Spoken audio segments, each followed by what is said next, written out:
సంపత్తిని మనందరికీ మళ్ళీ ఈ అష్టకాలు ఇవి సూత్రాలు ఇవన్నీ రాద్దాం అనేటువంటి పని ఏ పండితులు కూడా లేకుండా చేసిండు.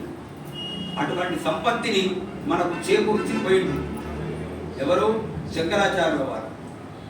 లక్ష్మీనారాయణ గారు అన్నట్టుగా చార్వాకుల మతము, బౌద్ధ మతము, ఈ మతము, ఆ మతము అనేకంగా ఉండే.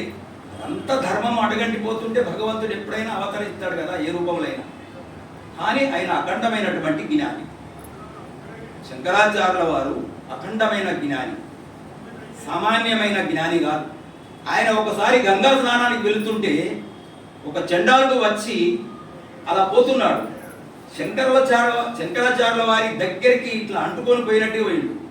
దూరం అన్నాడు శంకరాచార్యుల వారు, దూరం దూరం అంటున్నాడు. ఆ చండాలుడు అన్నాడు, దేని నుండి దూరం కావాలి? శరీరము నుండా? దేని నుండి దూరం కావాలి?